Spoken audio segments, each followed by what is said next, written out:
y ver una parte de los diagramas de flujo de ciclos, que son muy importantes. Entonces, de nuevo, veamos acá que tenemos este primer símbolo. Ahí ya habíamos dicho en clases pasadas que este primer símbolo lo usamos para indicar un inicio y un final. Y la regla por antonomasia, la regla del buen ejecutor de diagramas de flujo es que del inicio solo va a salir una flecha y al final solo va a llegar una flecha. Entonces, este símbolo lo deberíamos usar única y exclusivamente donde haya un inicio o un final. Nada más para eso lo deberíamos utilizar. Del inicio sale una flecha, al final debería llegar solo una flecha. El símbolo del rectángulo o cuadrado, a veces lo podemos dibujar como cuadrado, en realidad, o rectángulo, lo que nos dice es una acción o proceso. O sea, ¿qué va a ir aquí adentro? Lo que va a ir aquí adentro son cosas que yo voy a hacer. Corto, pico, pego, toco, escribo, sumo, resto. O sea, cualquier cosa que yo de ejecución. Entonces, en un rectángulo como estos pueden llegar varias flechas. Sí, no hay ningún problema. Lo único es que las flechas tienen que tener alguna concordancia, porque yo no voy a llegar con una flecha de un lado, lo meto en este proceso y no tiene nada que ver con él. Recuerden que los diagramas de flujo deben de ser organizados y lógicos. Organizados y lógicos. Entonces aquí, repito, el cuadrado va a ser para procesos. Este símbolo, vea que lo usamos para documento impreso. Cuando nosotros realizamos un software, diseñamos un código de programa, hay información que yo le puedo decir a la computadora, a la máquina, que lo imprima, que lo mande a imprimir de una vez. Entonces se usa este símbolo. Ahora, si ustedes se fijan, vean que este símbolo y este símbolo tienen una concordancia. Ahora, ¿cuál es la diferencia? Es lo mismo. Estos dos símbolos se usan para imprimir documentos. La única diferencia es que este primero se usa cuando es solo un documento en la página. Y ya cuando son múltiples documentos, entonces usamos este. Por ejemplo, si yo voy a tener un programa que me calcula el salario que ustedes se ganan como técnico. Entonces yo digo, bueno, yo quiero que me imprima solo el salario de una persona. Entonces usaría este símbolo. Pero si yo quiero que me imprima un reporte de los salarios de todas las personas, entonces sería este. ¿Por qué? Porque es un símbolo para múltiples documentos. En cambio, este es para un solo documento. Para un solo documento. Recordémonos, entonces aquí también ya teníamos el rombo, que era para decisión, ¿verdad? O sea, es cuando yo voy a hacer una pregunta. ¿Ah? ¿Quiero graduarme del técnico de San Sebastián? ¿Sí o no? ¿Quiero ser el mejor técnico en electrónica industrial? ¿Sí o no? Recuerden que aquí yo ya les establecí que no cabe la respuesta de tal vez. ¿Espollos? No cabe la respuesta de tal vez. Entonces es solo sí o no. No puedo ser tal vez, quizás, quién sabe. Entonces, aquí que lo usamos para pregunta, para cuestionamiento, y entonces yo normalmente voy a tener, o lo que voy a tener es una alternativa de sí o una alternativa de no. Ojo, ahora en un diagramita de flujo lo vamos a ver. Aquí puede ser también verdadero, falso. O sea, verdadero es equivalente a sí, falso es equivalente a no. Entonces, en programación se usa mucho verdadero o falso. Entonces, para seguir con el ejemplo anterior, quiero huevo, falso. Quiero huevo, verdadero. Entonces, ese verdadero se tomaría como sí y el falso se tomaría como no. Ahora, cuidado con confundir este con este. Vean que esto es un rectángulo casi cuadrado. Entonces, esto que está aquí no es un romboide. Vean que tiene sus lados inclinados, ¿verdad? Tiene lados inclinados. Es un romboide. Entonces, este es el símbolo para entrada o salida de ¿qué? De datos. Estos son entrada o salida de datos. Datos, mis pollitos, datos. Con esto lo que hacemos es entrada o salida de datos. Muy bien, esto, símbolo de entrada manual. Entonces, digamos, ¿cuál es la diferencia? Además del símbolo, ¿verdad? Entre este que estamos aquí, volvemos para verlo bien. ¿eh? ¿Cuál sería la diferencia entre este y este?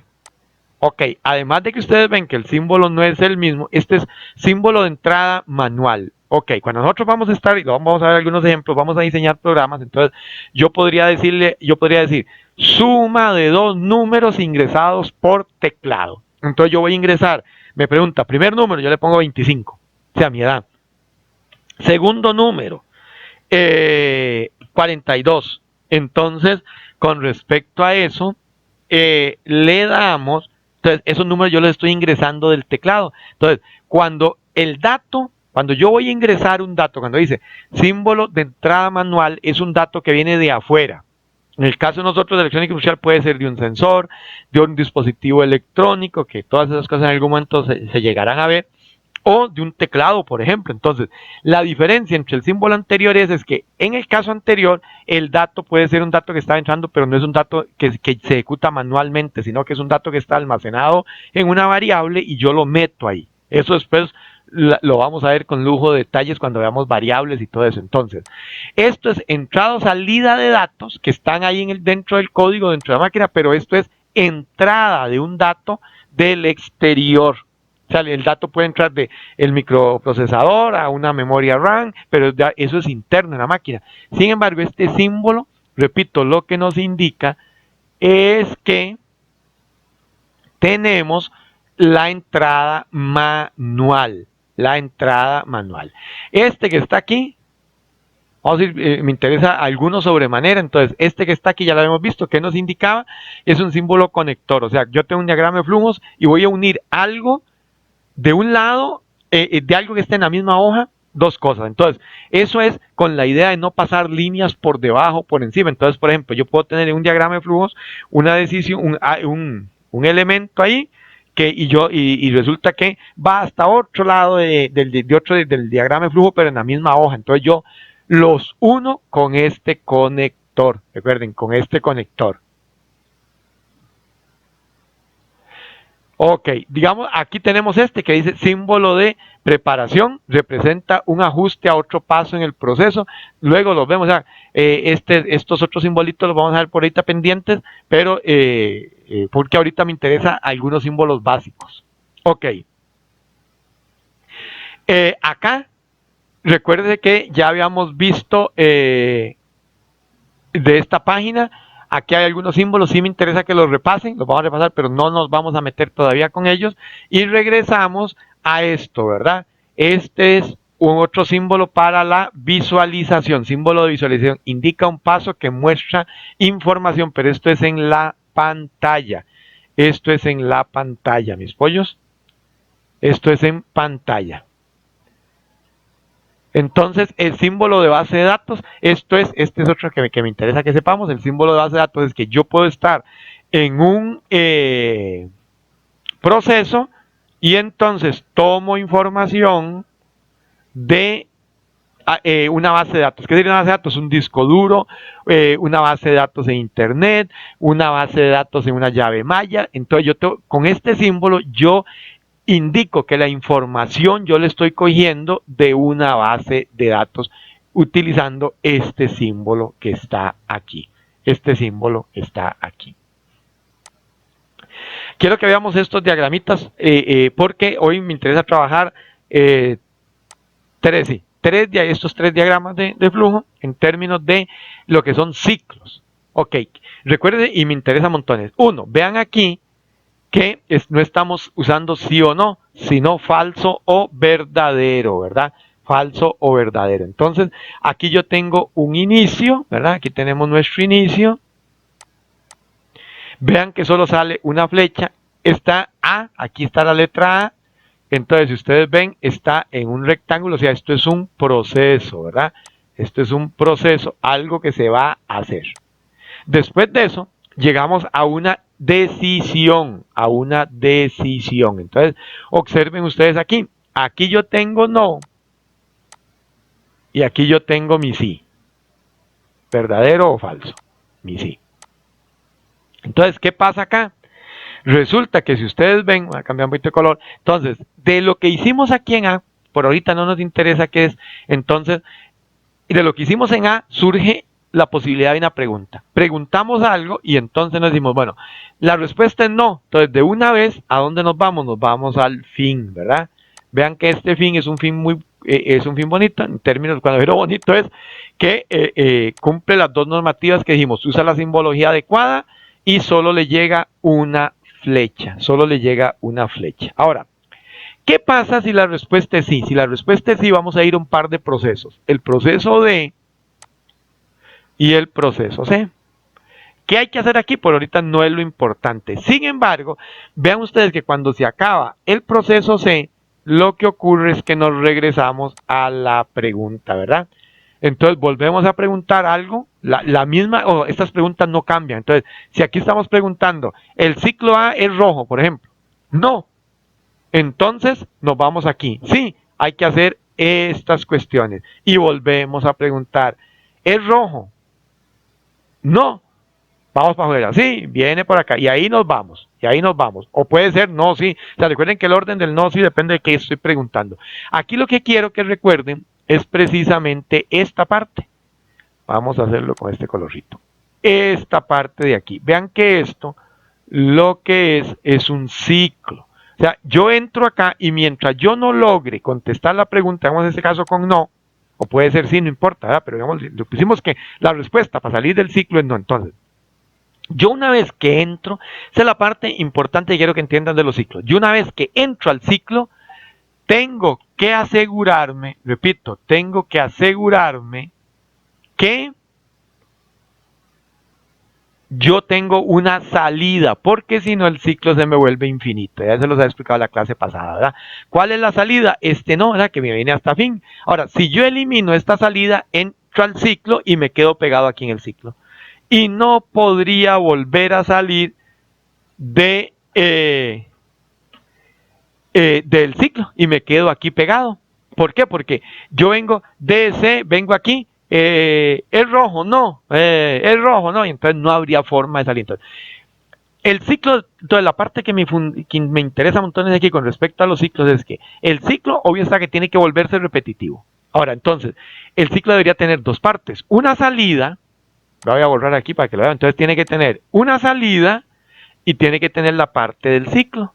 Entonces, ¿qué sería la parte del ciclo? Lo que se está repitiendo. Lo que se está repitiendo. ¿Cuántas veces se puede repetir eso? Las que sean. Las que sean. Se puede repetir esa carajada. No importa cuántas. Aquí, lo que nos interesa, repito, aquí lo que nos interesa es, regáleme un segundito porque algo está, ok, perdón. Ok. Lo que nos interesa. Pero ahora sí. Entonces, ¿qué pasa acá? Si el ciclo tiene que repetirse 1000 veces, no importa, se repitió 1000 veces. Pero lo importante es que se repita 1000 veces porque tiene que repetirse 1000 veces, no porque no tiene salida. Entonces, repito, para un ciclo en programación yo tengo que asegurarme que el ciclo tiene una parte repetitiva que sería esta que voy a marcar con verde. ¿La ven aquí? Esta sería la parte repetitiva del ciclo. Y debe tener una salida. ¿Qué sería esta? Entonces, esta es la salida del ciclo. La salida, ¿verdad? La salida del ciclo. Ahora, si esta parte no existiera, una vez que yo entre a este ciclo, no hay forma de salir. Entonces tendría que apagar la máquina, tengo que resetearla, tengo que cerrar mi programa, hacer algo, pero no habría forma así sola de salirse del ciclo. Entonces, repito, dos partes importantes de un ciclo es cómo tiene que tener una salida y tiene que tener una parte repetitiva. Entonces, veámoslo aquí. Fíjense en este ejemplo, es lo mismo, pero como es muy importante, me interesa montones que lo sigamos repitiendo. Entonces, tenemos un inicio. Nuevamente, vean ustedes, solo una flecha sale del inicio, la cosa va bien.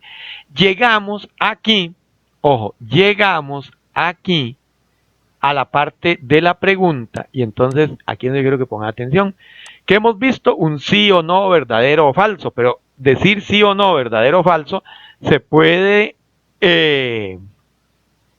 ver de muchas formas.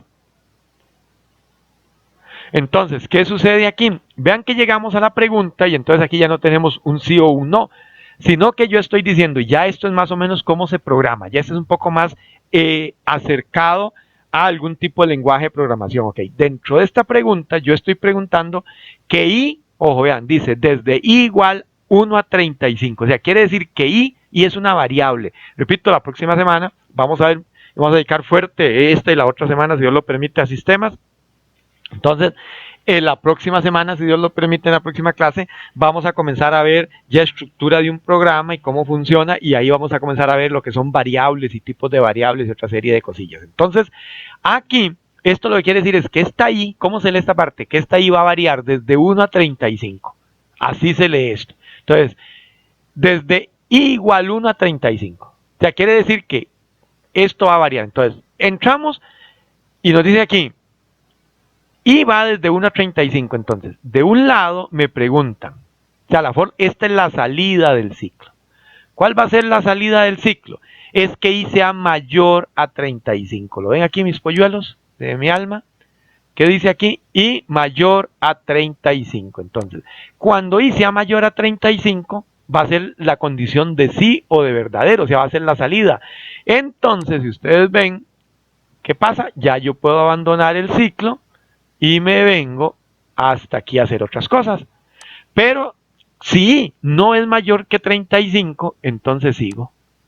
Entonces dice, leer nota de i, o sea, leo el valor de i, digamos que cuando pasa por aquí y tiene el valor de 1, porque es la primera vez que pasa. Entonces dice, i vale 1. Entonces ahora sí, dice, sumatorio, igual, sumatorio más nota de i, o sea, esto se lee, todavía se pueden complicar un poquito, pero no, o sea, no me interesa que entiendan bien qué es lo que hace, lo que me interesa es que vean cómo se pueden hacer ciclos. Entonces, ¿qué es lo que pasa aquí en realidad, pollito? Se lo voy a decir. Cuando yo entro aquí, y es igual a 1. Entonces, este ciclo me pregunta, ¿y es mayor que 35? No. Entonces, ¿qué queda? ¿Y es menor que 35? Sí, en este caso, menor o igual. Entonces le decimos, sí, bueno, entonces me tengo que ir por aquí porque i no es mayor que 35.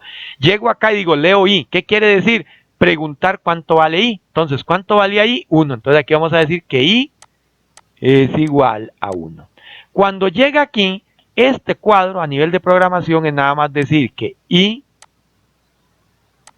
es igual a i más 1.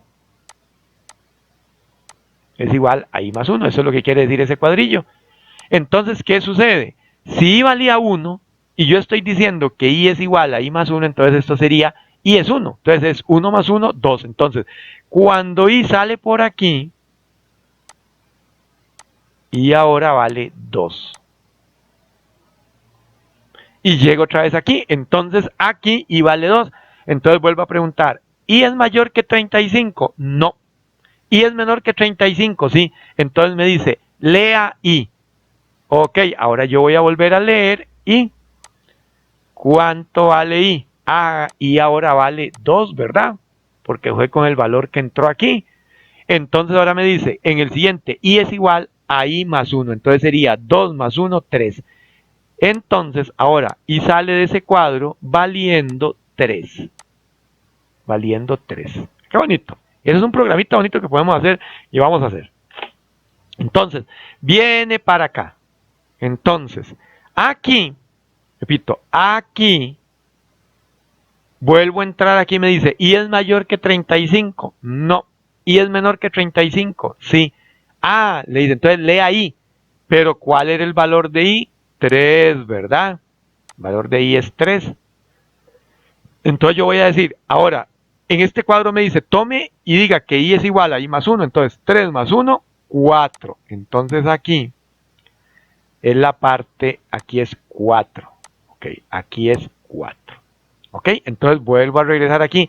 ¿Y es mayor que 35? No. ¿Y es menor que 35? Sí. Lea ahí. Entonces yo digo, la máquina va a decir, la señorita I, o señora I, pues así es casada, vale 4. Entonces ahora va a ser 4 más 1, 5. Entonces el valor que sale aquí es 5.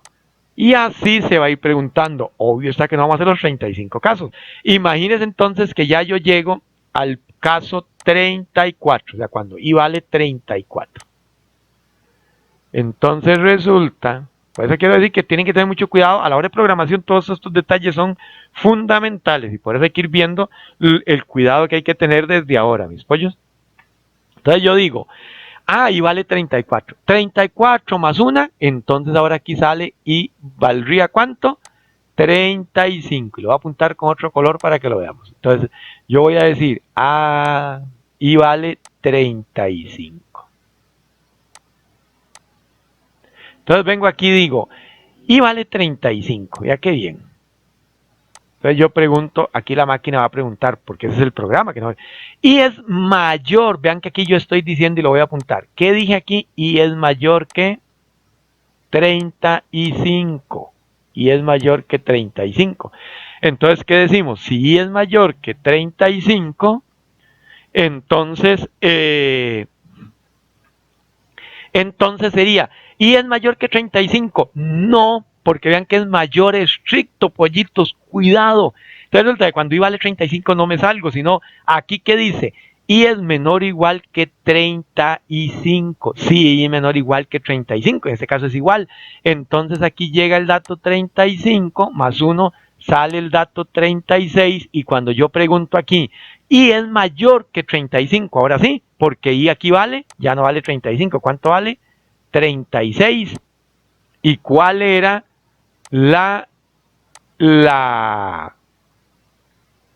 condición del diagrama para salirme del ciclo? Que I fuera mayor que 35. Entonces ya aquí sí se cumple, y vengo aquí donde dice media es igual a sumatoria más 35, que no importa, y al final vean que esto es un romboide, ¿verdad? Que era una salida de información, muestre la media es media. Entonces esto lo que hace, digamos, este cuadro que está aquí, esto lo que hace es sacar la media, que es un valor aritmético, no tiene ningún sentido hablar de eso ahora, y después imprime en la pantalla, nos muestra en la pantalla el valor de esa media. O sea, este valor que está aquí lo imprime en la pantalla, en un monitor. Pero aquí la parte importante que necesito que vean, y lo voy a marcar aquí, voy a traérmelo, lo ven ahí encerradito. ¿Qué dice ahí? Y es menor o igual que 35. Este pequeño detalle quizás se nos ve totalmente. Nunca vimos que ahí decía menor o igual. Entonces, a la hora de generar la programación, resulta que estos detallitos, estas condiciones, yo soy el que las establezco como programador. Entonces, resulta que este asunto se nos puede complicar. Entonces, estos detallitos son fundamentales en el hecho de que nos puede generar errores de programación muy, muy complicados. Entonces, digamos, si yo tengo un programa muy grande y cometo el error de no fijarme aquí, no de establecer bien estas condiciones, y yo tengo un programa de 1000 líneas de código, encontrar este errorcito en 1000 líneas ya es difícil. Entonces, son detallitos que hay que volvernos muy precisos en la programación. ¿Por qué? Porque recuerden mis pollitos que, otra vez, perdón, otra cosa, recuerden que las computadoras, en realidad, las computadoras son muy tontas. Entonces, todo este tipo de detalles, si nosotros no lo especificamos, resulta que el asunto está en que no se harían las cosas adecuadamente. Entonces, por ejemplo, este diagrama de flujo ya nos ofrece un pequeño ejemplo de un diagrama de flujo ya de algo de programación, ¿verdad? Entonces, ¿por qué? Porque eso es un programa para sacar la media. Pero vemos que hay que tener detallitos. Entonces, voy a volver a resumir aquí un toquecito. Recuerden, ¿dónde se da el ciclo aquí? Aquí donde lo estoy marcando con celeste. Los ciclos son muy importantes. ¿Dónde tengo la salida? Aquí. Esta sería la salida de mi ciclo. Ahora, ¿dónde se da el ciclo aquí? Aquí lo voy a marcar con azul. Vea que aquí es donde se da el ciclo, ¿verdad? Aquí se genera el ciclo. ¿Dónde está la salida? La salida del ciclo está aquí. Esta es la salida del ciclo. Y este es el ciclo que se genera. Aquí, este es el ciclo que yo tengo. Ahora, como ustedes pueden ver, es muy importante que yo tengo que aprenderme los símbolos que estábamos estudiando. ¿Por qué? Porque si aquí, donde dice leer dato, yo uso un símbolo incorrecto, o aquí uso un símbolo, no uso el símbolo adecuado para las preguntas, entonces el diagrama me va a quedar incorrecto totalmente. Entonces, es muy importante sabernos los símbolos de programación.